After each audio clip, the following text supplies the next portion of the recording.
Hey, what's going on, good people? It's your girl T Hardaway, And it's Michael Bahsil. and this is the Did It for the Hood podcast, baby. And Indeed. we are back again another Tuesday. We happy to see you. Okay, so I have another wonderful guest because we only bring you the best. Okay, Okay. this woman, when I met this woman in law school, this woman was like, "Yeah, I'm a pharmacist." I said, "But you at a law school?" She's like, "Yeah, I'm gonna do this too." I was like, "Oh, okay. Well, you about that life then." I couldn't get one career under my belt. You got two, maybe three. I don't know. I'm sure she hustles on the side. Um, but she's active in pharmacy. She's also an attorney barred in the state of Florida. I'm not sure if she's barred in the other states, but she out here getting it, y'all. She out here getting it. Y'all give it up for Easter Floyd-Clarke. Did I say it right? You got it right. I got it right. I got it right. You got it Easter, thank you right. so much for joining us today. Of course, of course. I'm glad to be here. Absolutely. So we're gonna kick it off like we always kick it off. Tell us your story. Where do you want me to start? Wherever you want to. Um, so I went to pharmacy school right out of high school. Okay. So that's one of the professional programs that you can do right out of high school. It's 6 years, so 2 years of prereqs, all of course the core classes that everybody takes, no matter what their major is, and then the science courses. So the bios, the chems, the AMPs, anatomy and physiology, that is. So all those science courses, and as long as you complete those successfully, then you can continue on into the pharmacy program. So you have the pre-professional and then the professional. So I did that right out of high school, and then decided towards the latter of pharmacy school that I wanted to go to law school. And you know how most schools, especially like HBCUs, I'm a product of an HBCU times two. So they'll bring in different professionals, different people to kind of let you know where you can go and what you can do with your career. And it was, I want to say it was like a couple of people that they brought in that did have JDs. And I do remember where it was one guy who was he was a military person, and he had a JD as well. So I was thinking like, gosh, that's something that I might be interested in. Didn't know exactly what I wanted to do with it or whatever, but law school was something that kind of started sticking out, and I put it, on my radar. And I just decided that yeah, I'm gonna go to law school when I'm done. But of course, everybody had already graduated, most of my friends or whatever, because the average college student is spending what 4 years, maybe 5 if they want to draw it out or whatnot. And so my friends were graduating, living, making money, coming back from to homecoming, and I'm still a struggling college student. So it was kind of like not really a rush to be done and live, but just kind of be done with school, I guess. Like I want to be done with school. And so I was like, I'm going to law school, but maybe not right now. Took the LSAT and didn't do well at all. Didn't do well at all. So I think that probably was why I was like, yeah, I'll come back and revisit it or whatever. And I think it was my last year of pharmacy school when I first took the LSAT, and that was when I was like, I'll come back to this because taking the LSAT, I'm sure you can relate, T. It's something that when you get those scores, it kind of make you start to rethink things. And you probably did way better than me. But when I Probably took not, child. Probably not. when I took it, I was like, okay, maybe this is not for me. But anyway, I was like, I'm done with this. I have a degree. I can go and live comfortably. And that was what I did. I just kind of got out, decided I'll take a break. I'm gonna move to Florida because I went to Hampton University in Virginia. So tired of the black ice, tired of the cold. So I'm gonna come down to Florida. I'm gonna get my residency, live in Florida for a little bit, go back to school. And I took the LSAT again, still didn't do well. And I was like, now something not right. And the crazy thing is, I even applied to FAMU. I applied to FAMU like twice before they actually accepted me. Wow. Yeah. And so I applied to, and I did like maybe 2 applications or so, didn't get accepted. And then I just went on living. Fast forward, started settling down, got married, I had a baby, and then I decided like I'm not doing this for the next 20 years, working in pharmacy, that is. And my career was okay. You know, I had a fairly cushy position. I was the only pharmacist in my department. I worked in a team with doctors and nurses doing clinical research with HIV and AIDS patients. I always had retail in my back pocket to kind of play around with. I love traveling, so that pretty much was my travel money. So I did the clinical research, was doing the retail on the side, and then I decided, nope, I'm not doing this for another 20 years. And then, you know, if you have kids, things start to change your whole perspective and outlook. It completely changes. And so that's when I decided I'm going back to law school. And I had and when I say old, it was very old, like I say probably months from being 5 years old. And, you know, most schools only take a score that's 5 years old. Yeah. And I just kind of cast my net to see what would happen. And I got in. Wow. And I got into a school. It wasn't my ideal or school that I would have ordinarily applied to, but I talked to one of my friends. She was out in practicing. She was a lawyer. We actually went to Hampton together, and she kind of gave me like some guidance or whatever on how to apply and go about it. And she was like, look, at this point, you've already got a degree, you've already got a college experience. You just want to go to law school. I was like, you're right. So I applied and I got in, and then the rest is history. Wow. Ooh. Okay. It's so much in that. Oh my gosh. Yeah. Okay. So you started out in pharmacy. You did that from high school. You went into a 6-year program, did pharmacy, worked for a little bit, took the LSAT, wasn't happy with your results, then finally decided, okay, I can't do pharmacy forever. I'm going to go ahead and go to law school. Grabbed your old LSAT scores that were right on the brink of expiration, Yep. submitted them, got into school, and now we're here. Well, I'm sure there was more happening after that, but And now you know what? In between, I did go and I got a master's. okay. So I got a master's in public health, and Okay. that program I did very well in. I think I had a very high GPA. So I figured that coupled with, and my GPA from pharmacy school wasn't bad either. Right. It wasn't as high as my master's program, but I figured that GPA with my pharmacy GPA and the fact that I already had a professional degree, I figured I might have a little bit better shot. So that combined with that not so good LSAT score, and it worked out. No, but I was gonna say, even without that, even without the master's degree, like if I was reading your resume, if I was reading that, it would pop off the page for me right there, like, because you already have shown that you can go and complete at a high level. Because pharmacy school, for people who don't know, pharmacy school is not no joke. That's you become a doctor once you leave pharmacy school. So it's not like a play program. So already, if I saw that on admissions, I would have been like, all right, I'm pretty sure she could probably do law school too. You know, this might just be a fluke or whatever. But okay, cool. So you did all of those things. Where are you originally from? I'm originally from South Carolina. South Carolina. Okay, cool. Okay. Yep. So South Carolina, South, Virginia, and then came down to Florida. You went to Hampton. We forgive you. We forgive you. Hampton University. Don't you do that. We're not gonna have no HBCU beef. No. Exactly. No. Never. Where did you go? You went to, other than FAMU, where did you go? I went to Bethune-Cookman. Oh, okay. Now I'll forgive you. Stop it. I'll forgive you because we all know Black excellence, and that Hampton embodies pure Black excellence. Yeah, but we both rattlers, so we're gonna round it out right there. We can agree on that. We both rattlers. Okay, so when you even decided to do the pharmacy from the beginning, why did you even want to do that? You know what? That's something that when I like, because you know, people always like, oh, ever since I was like 5 years old, I wanted to do this and I wanted to do that. I think I'm just such a free spirit. I wasn't one of those people who was like, I needed to box myself into anything. So I can't really say that when I was 5, I knew I wanted to be this or I knew I wanted to be that, because I would be lying. I just knew that when I was in high school, I did enjoy science classes. I enjoyed going to the chemistry lab.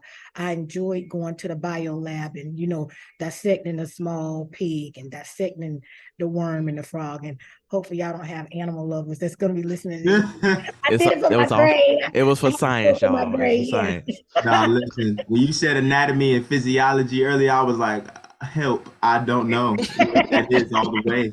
And so, yes. Yeah, so that was the stuff that I enjoyed and I liked.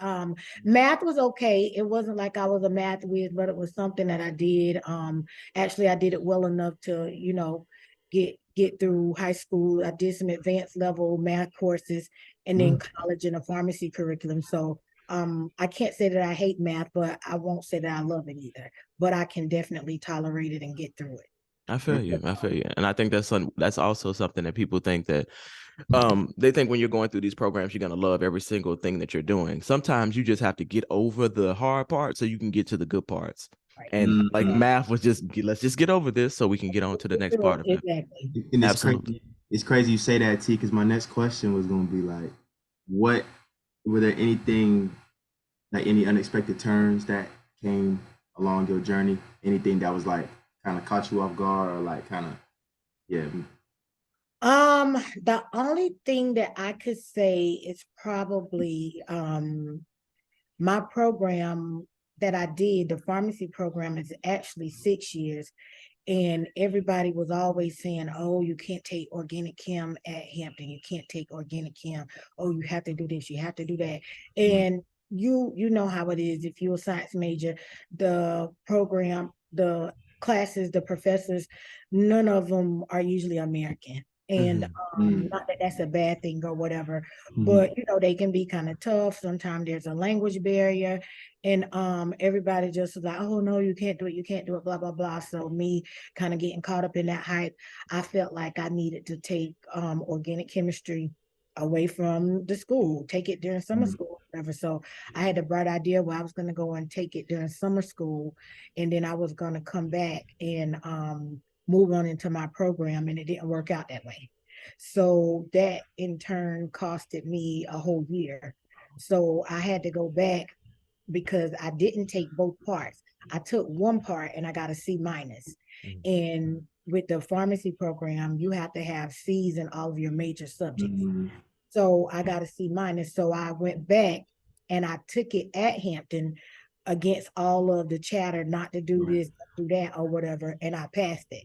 And so that was the really major thing. But aside from that, there wasn't any like traumatic experiences or anything that I had aside from just regular college student drama and issues or whatever. Yeah. No, we encourage no trauma. We appreciate Okay. that. For real. We get tired of the oh my God, I If slept it's in my just car. relationship problems, that is A-okay. But Yeah, no, none of that. I'm do with that. Okay, that's cool. That's Gucci. So now you're in the law. Why what type of law do you practice? So I started out doing a lot of business. When I say business, like in corporations, a little bit of intellectual property. My goal was to just do all intellectual property, but that's not as that client is not as easy to come by. And then this is the era of DIYing.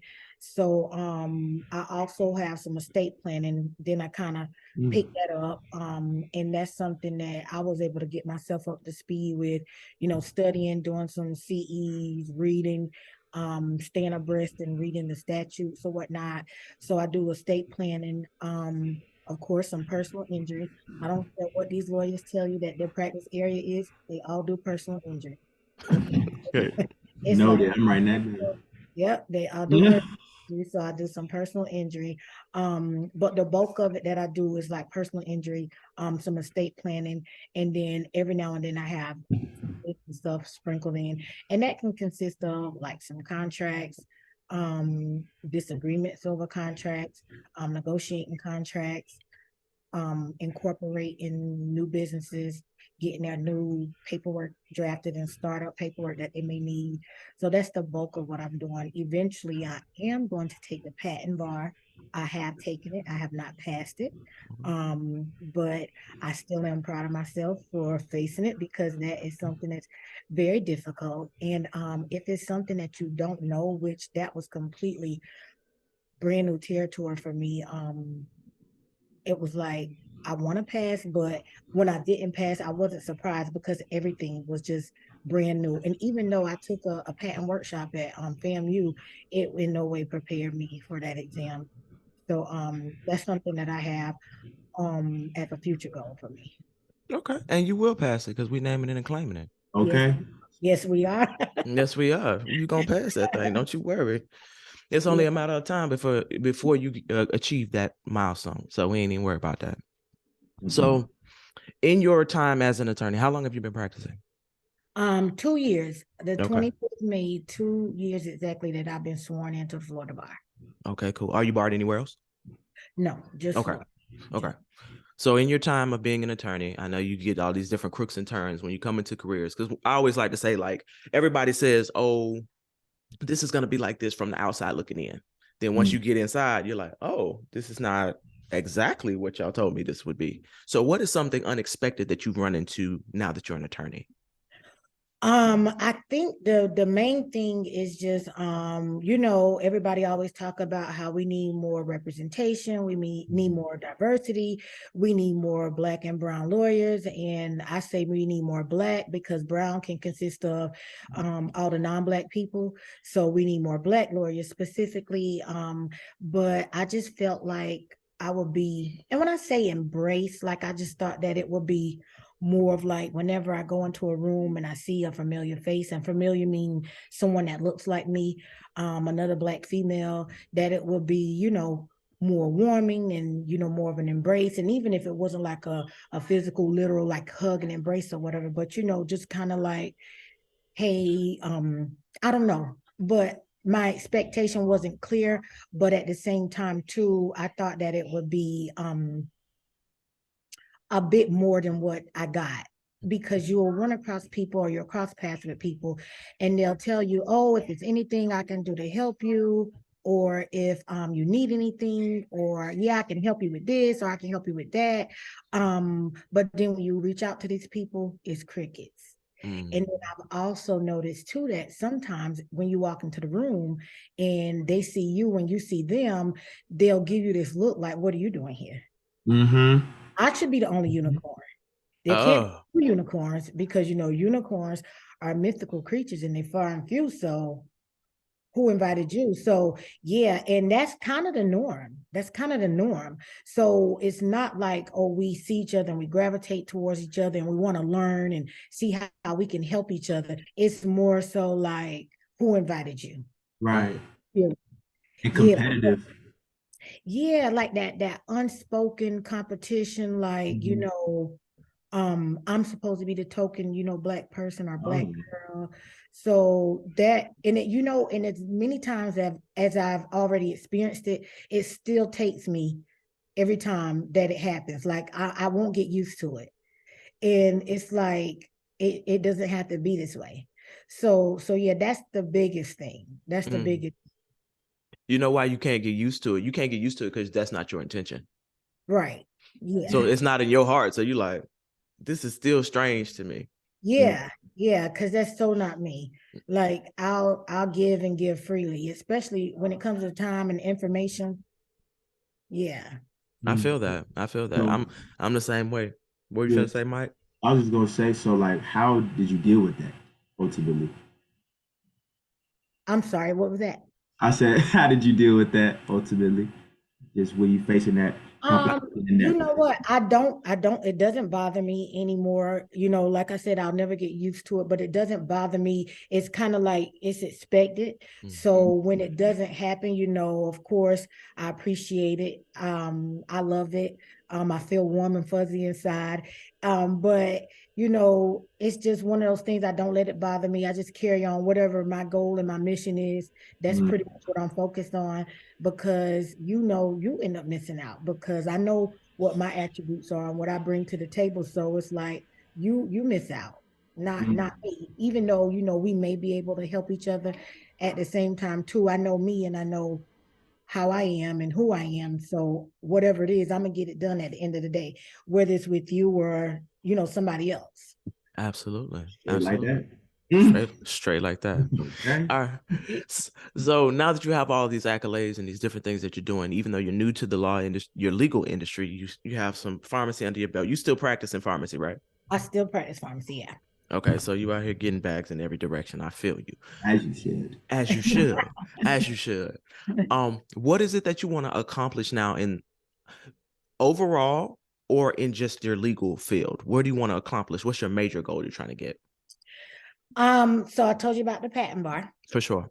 So I want to do the patent bar, and I was actually just reading an article like last week. So the USPTO has all these like initiatives or whatever because they want more, not just like I said, brown, because people be kind of lumping us together, but we not monoliths and we're not all the same, but more for Black women, and particularly in the field and space of inventions, because they found that when women invent, specifically, and they do use the what BIPOC, BIPOC, Yeah. Black Indigenous people of color. Yeah, so they do use that, but I'm a Black woman, so I'm gonna speak from a Black woman's perspective. You know, I feel like we make the world go around. And Hello.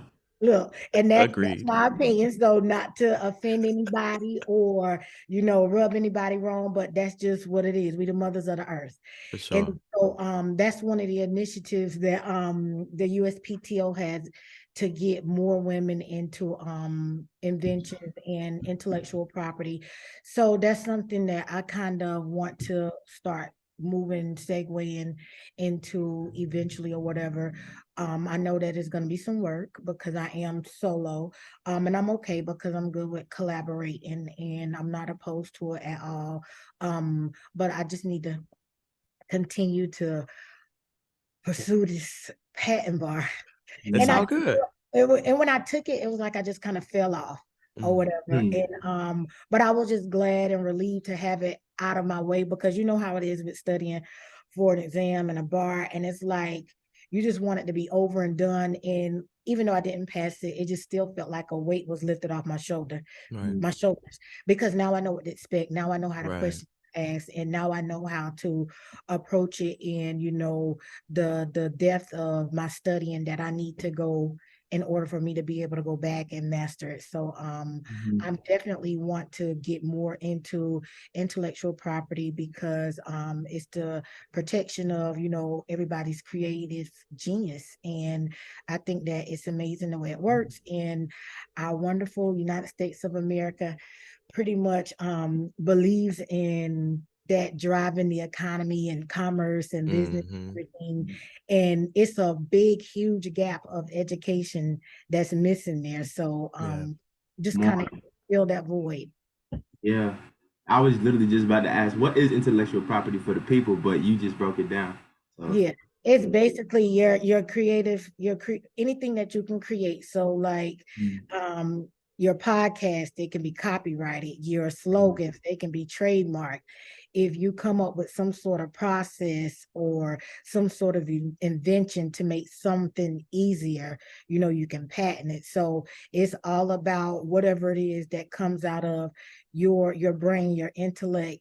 You can protect it, and the government is going to allow you to have a monopoly over it for a certain amount of time, depending on what it is. So yeah.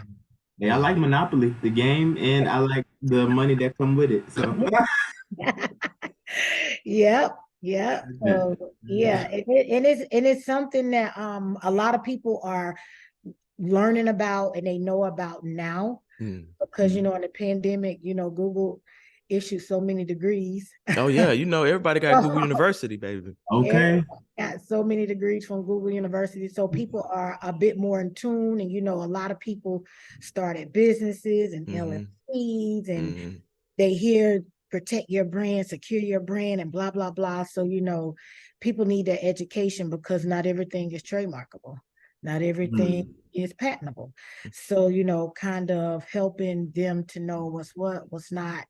And just being able to provide, being a resource, that source of information and some guidance or whatever. But yeah. And let me just chime in on this for a moment too, because This is extremely important, particularly in the Black and brown community. Our patent attorneys, trademark, and all that, extremely important, because Black and brown people have been known to be the creators of cool, but we don't own it. So finding Black and brown patent trademark attorneys who can help you walk through and, trademark anything that can be trademark, copywritten. This is not my area, as y'all can tell, but trademark things that need to be trademark, copywritten, everything copywritten, so you can also monetize your inventions and get paid. So when people come to you, you can issue them a license and not just sell your stuff. If you don't know what I mean, Google on Google University, because I promise it'll be helpful to you. But that's why Black and brown folks in this space are extremely important, because for a long time, we've been creating cool and not owning it. So this is a way for us to own our cool. This is step one. So just want to put that in there. And giving it away. Because you see, like with TikTok and stuff. Come on. Like just giving it away. And not recognizing that it's valuable until we see somebody, a major corporation, is now emulating something we were doing years ago, and we're like, that was worth something.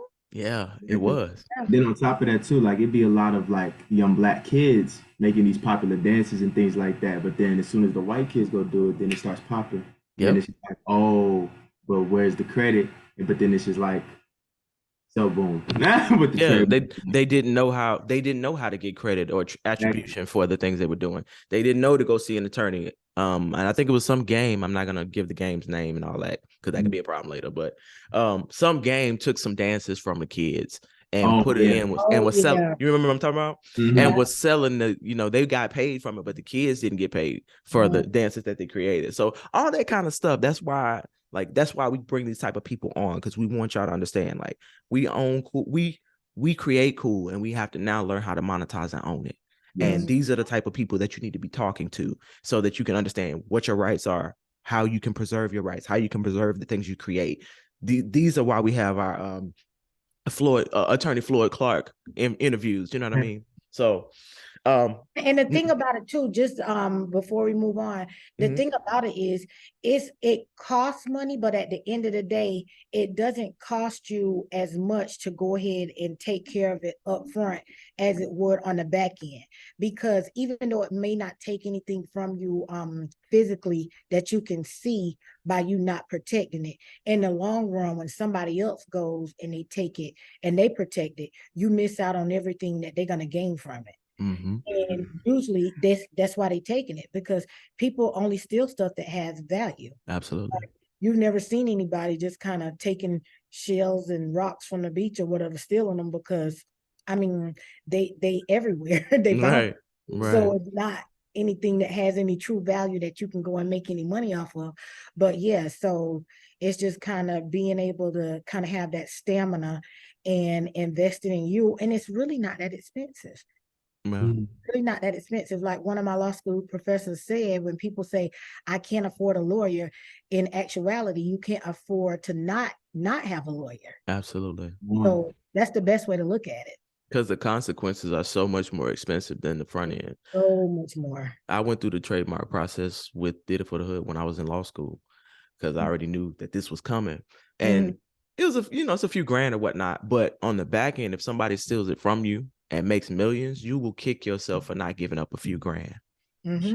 Like, you will kick yourself, and then you'll end up on the opposite side of the argument, where the person has now made all this money, they're more powerful than you, and you're going to court trying to fight them with minimal resources. They drain you. And they drain you dry, because they know you now don't have any money, so you'll settle. Yeah, they drain you. Yeah. No. And the thing about it too is people don't realize that legal battles are expensive. Even if you just file in a small civil suit or something like that, you got to put out at least $300 or $400. Then you got to have summons served. Then you got, like, it's just money. Like, it's expensive. So people just think like, oh, I can sue. You got to have money to sue. Even if you want to go to small claims court, you got to have money. So protect it on the front end, so you don't even have to go through all that. Protect it. Come see a patent attorney. Come on now, we're gonna speak. We speaking it on you. Come see a patent attorney. All right. No, go ahead.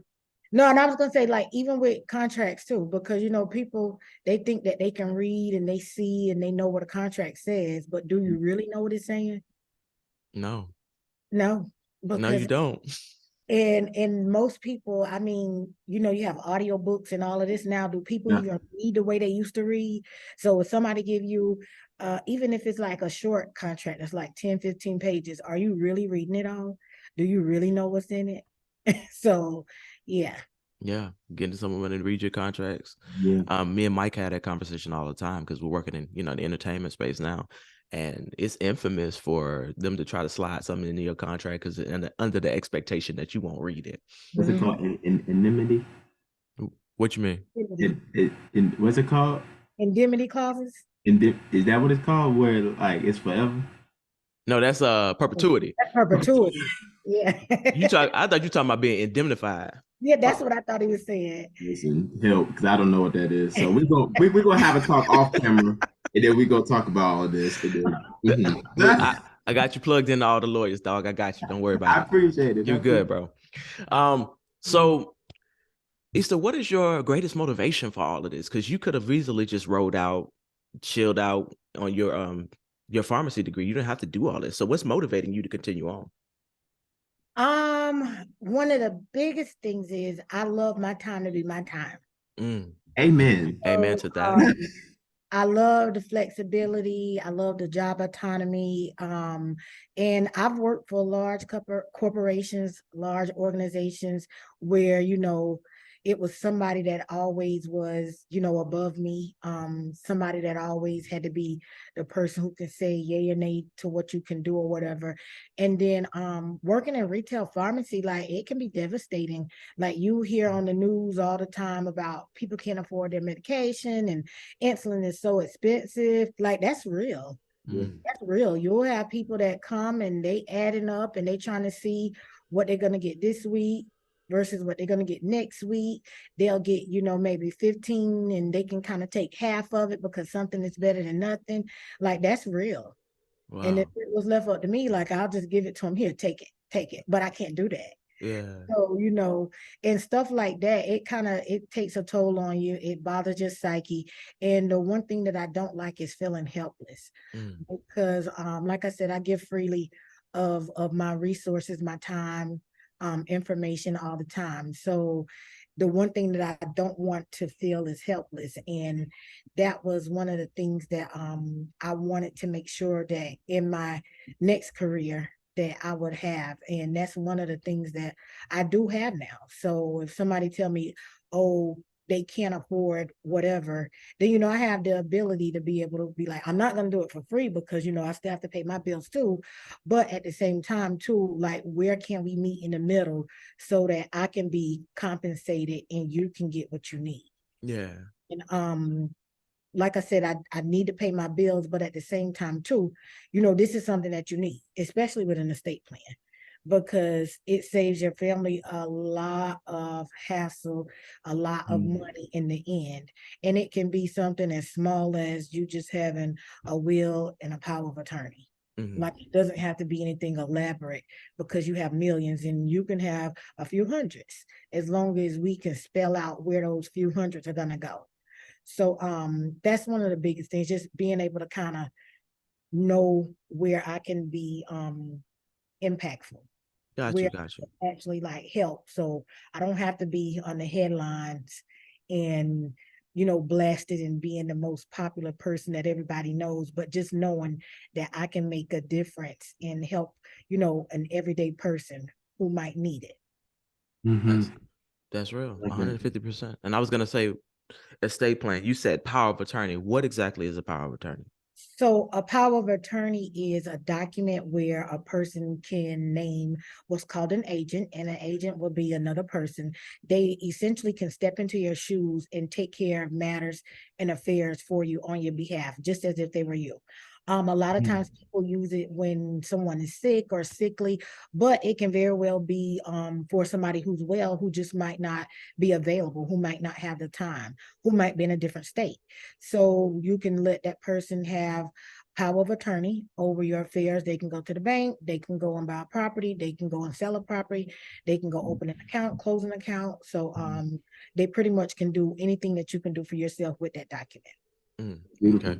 And so my people that's listening that don't have estate plans, this is definitely something that you want to invest in. because we never know the time nor the hour.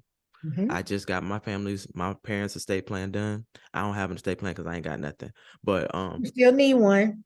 okay, all right. That's look. That's And what we don't want to think. I can't afford you right now. So anywho, Hey, right now, keyword. at this right moment, now. but God is coming with. He's gonna deliver. Look, I know. but I work with people. Hey, that's love for real. Well, I work with people, but yeah, and that's the thing too. We don't want you to think that I can't afford you, or we don't want you to think I don't have anything, because that's really what a lot of people think. I don't have anything. I'm sure you have a bank account.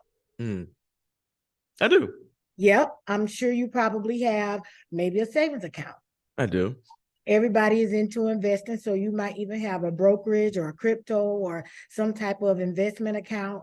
So worst case scenario, if anything were to happen, and you don't have anything in place, they got to go to court to get all of that money out. I agree. I know you're right. I know you're And right. if they don't go to court and get it out, you know exactly what happens. I hear that. It goes to the state and that unclaimed money, and it kind of just sits there. Right. And I agree. You're right.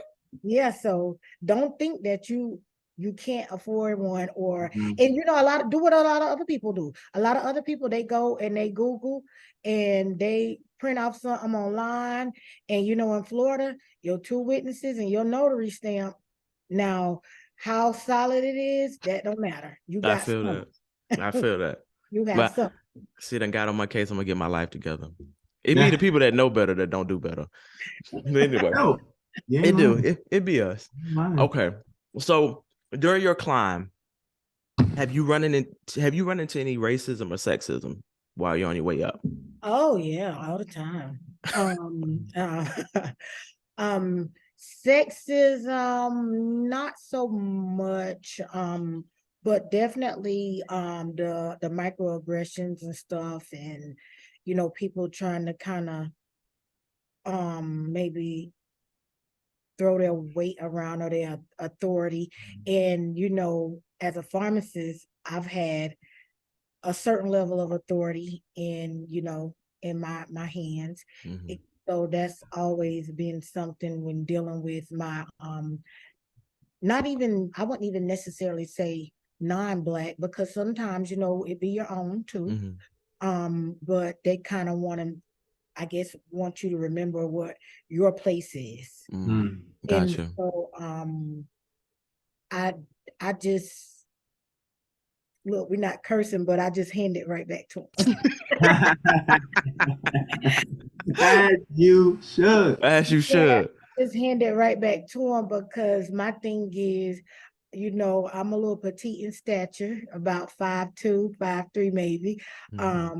And so I'm kind of quiet, bashful or whatnot. Maybe I smile a lot or whatever. Right.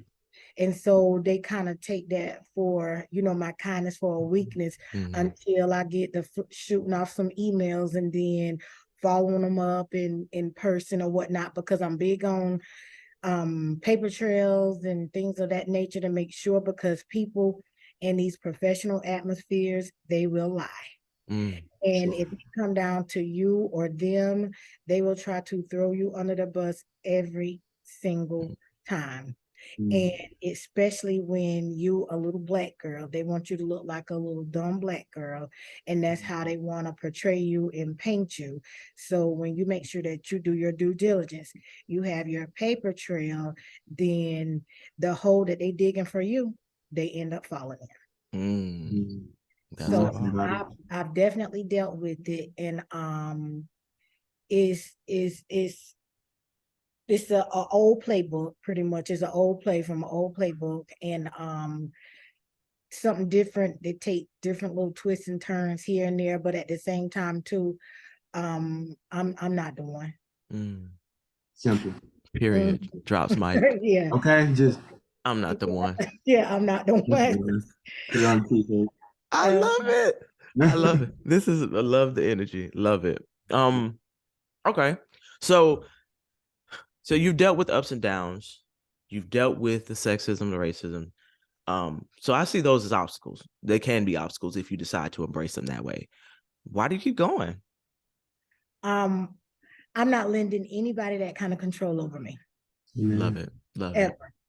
And that was one thing that my dad taught me. He was like, if you allow people to make you mad or get you upset, take you out of character, you allow them to control you. And so I'm not allowing anybody to control me or have that level of control over me.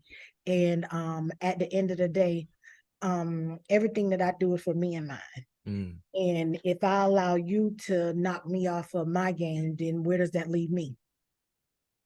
Another bar. She out here throwing bars. I needed that reminder so good today. Thank you. This conversation hit me right where it hurts. Okay, hit me in my heart. I'm choked up.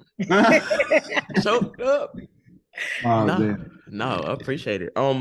So you've made a lot of sacrifices, I'm sure. Like, what are some of the sacrifices that you had to go through to get where you are? Well, I left pharmacy to go to law school. So I think that probably was the biggest thing, because I was pretty much in a career, very comfortable, already making 6 figures, and then I just resigned. I'm about to go be a student. I went and be a student. I submitted my resignation, and I didn't look back. One of my girlfriends, I had her reading over it, like, is this too harsh? Like, is it kind of abrasive? Like, do I need to change it? And so I sent it to her. She was like, email it to me. Let me see. And then she was like, no, it's perfect. Send it and don't look back. I was like, what? She was like, hit send and don't look back. I hit send and I haven't looked back yet. That just made me think.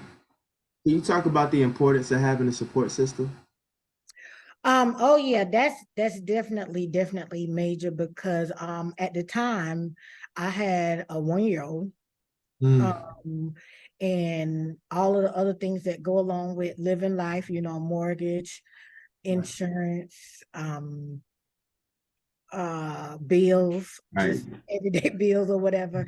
And I thought about it, but I didn't think about it. And when I say I thought about it, I just figured, like I said, I had my retail job in my back pocket. I've always had it. Instead of me running up and down the road, traveling or whatever, now this can be, my source of income while I figure this out, while I go to school. Didn't even take into consideration the level of work, like the workload that was going to be associated with being a law student. Didn't even think about the cost that would be associated with buying books, because I knew I can get financial aid for tuition.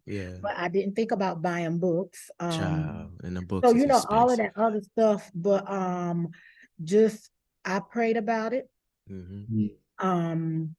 It worked out. Everything kind of fell into place. I didn't have it all figured out. And that was one thing that I learned when I had a baby. I'm not going to have it all figured out. So that whole deal, and I used to be a planner. I would plan vacations and to do things and plan it to a T. I know I'm going to arrive at this time. I'm going to have dinner at that time. We're going to get up and we're going to go do this excursion. After that, we're going to have, like, I would plan things. That was what I did. I planned things. But after I had a child, that all went out the window. And the same thing kind of with me deciding that I was going to go to law school. I knew I was going to go. I knew it took money. I knew I could get financial aid. I knew I had, another source of income. It wasn't tried and true, but, I knew I could get it done. Right. And so I got in, things started falling into place. I just kept praying about it and going forward, praying about it and going forward. And it just kept working itself out and working itself out. And I just looked back on it, and it was like, I went to school with a toddler. I worked a job. Love it. I found another job because my retail job wasn't really giving me any hours. So I found a job at a hospital. So I worked at a hospital 20 hours. I was taking a full, when I got to FAMU, I was taking 15 hours, a full load. And one of the things that I had to sacrifice with my schedule was not taking the classes that I wanted to take all the time, because I only know that I knew that I wanted to go to school 2 days a week, because I had to be able to go to work at least 2 days a week. So a lot of classes I couldn't take because, with FAMU schedule, remember they used to have stuff 3 times a week, and it was like, who does that? But it would be things like Monday, Wednesday, Friday, Sometime it would be Monday, Thursday, Friday. Like it would just be crazy. So I had to get a schedule that was going to be conducive to me being able to work.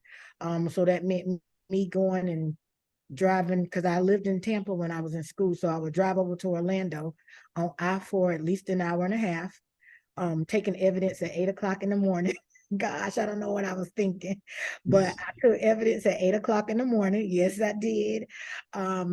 So driving over on I-4 for an hour and a half, 3 hours a day on the road, twice a week at least, and then going to work in between, like just.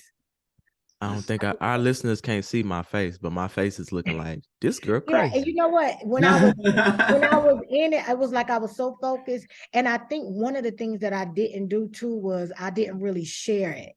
Like I didn't really tell, oh, like, yeah, I drive an hour. Because, people always complaining in school, this class and that class and reading and blah, blah, blah. Like everybody kind of have their own little struggles or gripes or whatever. And, sometimes I just be listening like, you don't even know the half. Listen, I'm through. I Yeah. tell people all the time, I say, if you want sympathy, don't call a law student because they're not gonna give you none. Like you don't even know they have. But I just kind of listen, and Yeah. it'll get better. Like, and my thing was this is all temporary. Yeah. But I think that one of the ways that I protected myself, my mental health and my sanity, was I didn't tell anybody, because I didn't want anybody fears being projected on me. I didn't Yes. want anybody questioning like, well, how you do this, how you do that, Yes. because I didn't know how I was doing it. Yes. Just by the grace of God. And I Grace. was doing it. Yeah, I was doing it. Literally. And I have family like my aunt, my husband. My aunt had a friend at church that was a nanny for us that helped out with my daughter. So it was really like when they said take a village, it was really a village and a concerted effort, and just God having favor on me. So yeah. Yeah. That's so beautiful. Because that was gonna be my next question. I was gonna say, what role did faith play in your process? But go ahead, tell us about it. Yeah, it was like every step of the way for me, deciding to go. And even with me being a solo, like I'd be like, Lord, please just give me a sign. Like I need, like, this is where I need to be. Like, please give me a sign. Like I'll just say it and I'll just say it out loud, like I'm talking to somebody, like, Lord, please give me a sign or whatever. Because like for the month of October, oh my gosh, it was so slow for me. It was so quiet. And I'm thinking like, I may need to go find me a job. I need to go apply and let's see if somebody will give me a job. But then I was just like, Lord, please just give me a sign. And then here came November and the phone started ringing, and calls were coming in and messages were coming in. So yeah, like it's difficult, it's hard, it's just like anything else or whatever. And it's a struggle, but you just kind of have to know that this is what you are supposed to be doing. Just kind of stay focused and know that it's not gonna always be good. It's not gonna always be roses or whatever. Yeah. And just gotta trust and believe that the good will outweigh the bad, and as long as you can believe it, I think that you'll be okay. And it just get to the point to where that you have to go through something in order for you to achieve whatever it is that you want to achieve. Yeah. So yeah, no dream is free. not at all. Okay. Y'all gotta understand that no dream is free. It's gonna cost you something, and it's never gonna be in the form of money. No, it's gonna cost you time. Never It's gonna cost you stress, something else. Yeah. And I think that's a valuable lesson that we have to learn over time, and it comes through achieving and attempting to achieve things. That the dream is free, but the grind is sold separately. So you can sit in the house and just, oh yeah, I want to be, but once you start putting wheels in motion, things are gonna start happening. And different crooks and turns are gonna happen, but you stay prayed up and you stay centered, and God has you at every turn. But that I didn't know you was driving back and forth. Oh, and she said something interesting too that I want to highlight, because if you didn't go to law school, you don't kind of understand. Evidence is one of the hardest classes in law school. So to take it at 8 o'clock in the morning, she was covered. You understand me? She was covered. Ain't no way in the world. We took evidence at 5 p.m. There's no way I could have took it at 8 o'clock. My brain wasn't up yet. 8 o'clock in the morning, baby. First thing in the morning. That is First thing in the wild. morning after sitting on the highway. And we were not supposed to park in that garage. I was coming in that garage every other morning on 2 wheels. Girl, I ain't never listened to that. That's crazy. They they had a parking garage that was next to our school that belonged to the Yeah. Justice Building, and we weren't supposed to park in there. Girl, please. Nah, because look, my school be trying to do that same thing, and then be trying to like have folks trapped in the garage overnight. Like, Yep. I'm not with all Yep. that. Yep. But I would you come in know, that garage every morning on 2 wheels, squaring off with security on my way across the road. okay, because what you finna do? Nothing. Nothing. He had the nerve to tell me one day that they were gonna tow my car. I said, okay, that's fine. Good luck with them getting inside. Because a tow Thank truck you. couldn't even get in that garage. Nah, it was too small. Yeah, The so clearance was too low. Yeah, Oh but man. I just Oh, right on, like, whatever, okay, good luck. but I know I wanted to switch gears a little bit just to ask you, who are you outside of work? Pretty much the same person at work. I don't have that many faces. that's good. That's good. Nah, for real though. Yeah, real Yeah, good. I don't have that many faces because you'll get the same me. I mean, I might be a little bit more raw outside of work or whatever, but for the most part, I'm pretty much the same. What you see is what you get. Um, I can't really deal with that imposter syndrome of wanting to be this and that and blah blah blah. Yeah. Yeah. It's exhausting. Mm, It's exhausting. I'm too old for it. And if I'm for you, I'm for you. If I'm not for you, I'm not for you. for sure. I'm not everybody's cup of tea. For I'm sure. perfectly fine with it. I'm secure in myself. And like I said, if I'm for you, I'm for you. If I'm not, and I'm perfectly fine with it. I'm perfectly fine with it because not everybody's for everybody. So the same, carefree, my own version of bubbly. Feel I, that. No, that's I right. love having a good time. But yeah, So what are your personal passions that are not tied to your career? um, I love traveling. Mm, I have a now 7-year-old, and she likes traveling as well. So we like going to see and do different things, different places. Um, just trying new stuff. I love culture. mm, Um, that's real. love learning about different cultures. And that's one of the things that I love about South Florida. Everybody's from everywhere. Yeah. So it's just bursting at the seams with culture. And even though, we all may be Black and brown people, but we also different. Like we Yeah. have different learned and lived experiences or whatever. And we can learn from each other. And I think that enriches who we are as people. 150,000%. So If you've yeah, never gotten an opportunity to travel out the country, people, make sure you make that a priority. Because I yeah. know when I went, I just went to DR, Dominican Republic, and it was such an amazing thing when I got to see. This is such a weird thing to connect, so y'all just stick with me for a second. When I got to see all of these dark-skinned people speaking Spanish, it kind of connected like history for me. It connected like the slave trade of our people being Right. dropped everywhere. And I was like, oh, this is crazy. But it was an amazing thing to see. And that was just one of the first times I went out of the country. So if y'all get an opportunity to travel, please do. It will definitely change you in some positive ways. So how do you balance your passion? I mean, because now you're solo. When you're saying solo, it means you practice alone. How do you balance your passion for traveling in your career? Do you have like a certain amount of vacations you take a year, or is it just kind of sporadic? I just do what I want to do whenever I want to do it. I know Love that's it. I listen. love it. That's I like that energy. it's freedom. Yeah, Yes. It's yeah. The, freedom. the flexibility and the freedom is pretty much what I've been building up to with, kind of pursuing the different careers or whatnot, because with pharmacy, I'm tethered, I have to be there. Yeah. And with law, I have to be there, but only, in certain circumstances and Yeah. situations or whatever. But I can take my computer with me, I can do a consult with you. if you need some documents or whatever, all of that stuff is electronic. I can schedule to do whatever we need to do in person whenever I'm back. Right. So yeah, I love the flexibility, the freedom, the autonomy. The only thing is I have a school-age child now, so I have to keep that Right. in focus. But other than that, when school is out, and I'll take out a day or two here and there too. So I feel that. yeah, like it don't matter. And as long as it's nothing major going on at school. Yeah. But she's only in second grade. They not doing Right. that. So Yeah. About to start multiplication. yeah.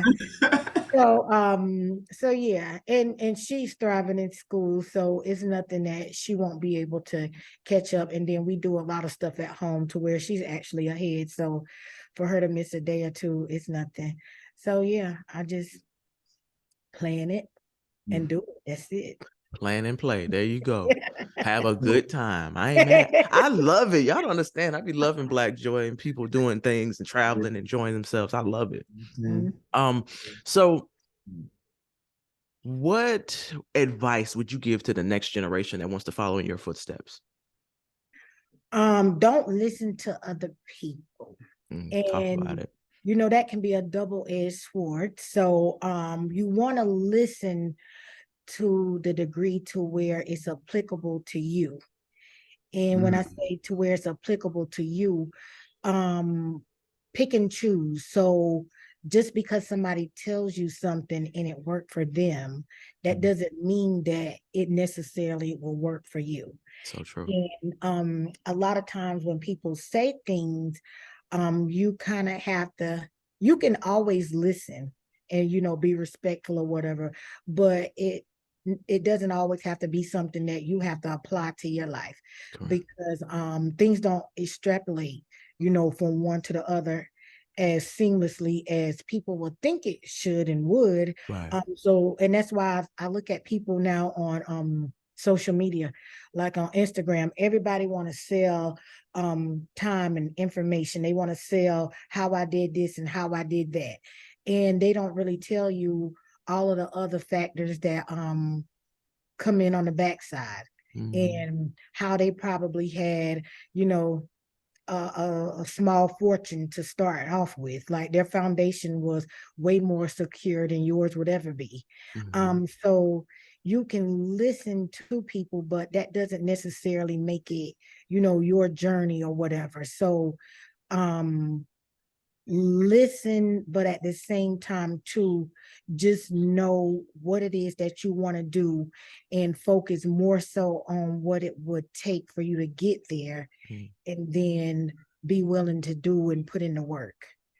Because like they say, what is it, faith without work is dead. That's it. So just be willing to put in the work, because I can tell you what I did from A to Z and hold your hand all the way through it, but that still doesn't mean that you'll come out with the same results that I've had. So you have to kind of be able to manipulate things to make them work for you, and then know you yourself too. Like just kind of reflect and have some deep thoughts and conversations with yourself, and know what it is that's really going to make you move, what's really going to make you get out of the bed at 4 o'clock and be on the road by 5 o'clock, so you can be wherever you need to be by 8 o'clock. So whatever it is that's gonna like tie that fire up under you, and that's what you need to kind of like focus on. So listen and take things what may have worked for other people, and try to see what you can do to manipulate it or use it for inspiration for you. But don't just take it for face value and think that, oh, if they did it and I can do it, or because they did it this way, I can do it this way too, because it doesn't always work that way. And I think that's kind of how a lot of people nowadays get caught up, because everybody wants everything so fast, and do this in 6 months, make $1 million by investing this amount or that amount or whatever, and nothing happens overnight. Right. That's real. So that's real. Because I heard a saying that said the right way to do things is usually the longest way to do things. The longest way. Mm-hmm. So there's no quick fix. You're not gonna rush to success because it's gonna take you a certain amount of years of messing up just to get it right. Exactly. So if it take you 5 years to mess up, it's gonna take you at least 5 to clean it up and another 5 to get to where you originally were trying to go. Exactly. Now 15 in, you've arrived. Yeah. And I tell young people all the time, like because I still be in retail, and a lot of the technicians and stuff that I work with, they in school and they trying to figure it out, or they want to do this, they want to do that, but then they start thinking, oh, but it's gonna take this long, it's gonna take that long. And my question is always, well, what else are you doing? Or Time what gonna else are pass you anyway. doing? Yeah, Mm-hmm. what are you doing anyway? Mm-hmm. And they just kind of like look at me like, Yeah. what do you mean? So I just repeat it. What else are you doing? What are you Mm-hmm. doing? And you doing nothing but going to work, Yeah. complaining about work, not making enough, probably wasting what you are making. So like, what else are you doing? Like, what else would you be doing? Well, look back on the past 5 years and what were you doing? So what are you going to be doing for the next 5 years? Yeah. Oh, it's like, don't box yourself in. Don't put all of these unrealistic, time limitations and restrictions on yourself, because then you start kind of getting obsessed with everything being about timing. You put yourself on a timer and nothing happens in your time. It doesn't. Nothing happens in your time. So that was something that I had to learn too. Nothing is when you just kind of let go and go with the flow or whatever. Things just kind of start to fall into place. If it happens this year, that's fine.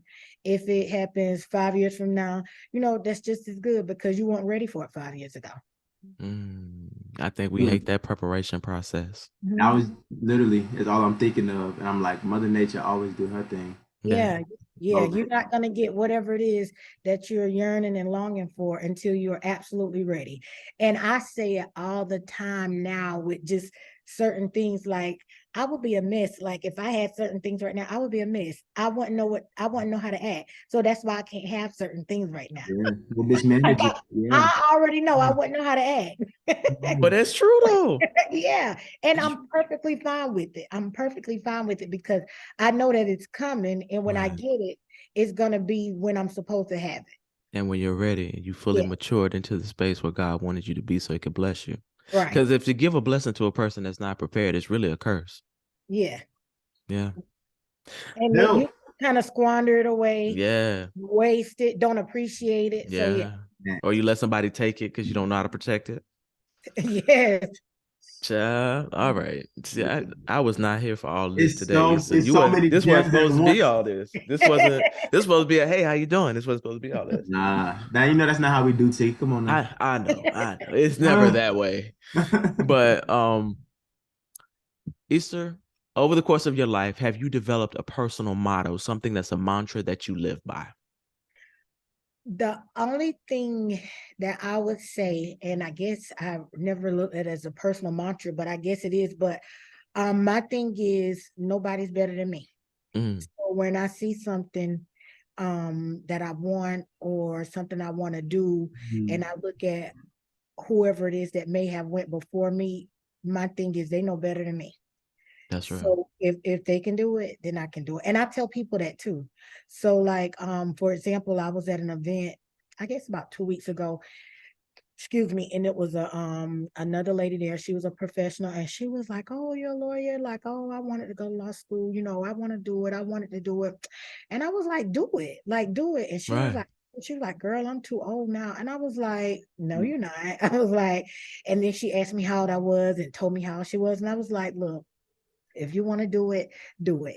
I said, because this is a second career for me. I was a little bit older. I had a lot of responsibilities and whatnot. I was like, and I'm no better than you. And she was like, you know what? You're right. You're right. So I don't know if she's going to do it or not, but, it was kind of like, a little bit of a light bulb went off when I was like, I'm no better than you. So, because, people tend to kind of associate status with careers and economic profiles or whatever. And when you strip people down, like they taught us in civil procedure, you strip it down till it's bare allegations. So you strip people down to just who they are as a person or whatever, without all the titles, without all the bank accounts and the salaries or whatever. Who is that person? They just another person that put their pants on one leg at a time, just like you. They're no better than you. And yes, some of us may have, a few more obstacles or whatnot that are put in our pathway. I just kind of see that as us being the chosen ones because we have the mental stamina and strength or whatnot. So there's something greater that's gonna lie ahead for us, but we need to be prepared for it. So yeah, that's my thing. I don't think anybody's any better than me. And if they can do it, then I can do it too. Of course, anything that's within reason, because there's a lot of stuff that people do that I don't care to do, or that they have that I don't care to have. So yeah. Thank you for that wisdom. For real. She's just dropping jewels, bro. That's what I'm saying. I feel away after this interview. Me too. Like my belly stirred.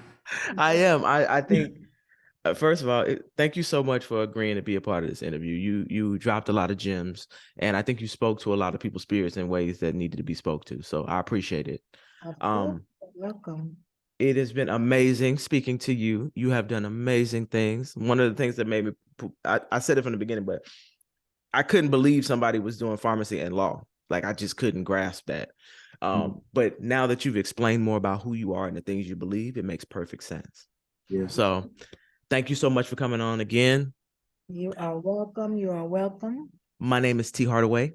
And I'm Michael Bahsil. And this is the Did It for the Hood podcast, baby. Make sure y'all check back in. We're going to be, I'm sorry. Let me back up.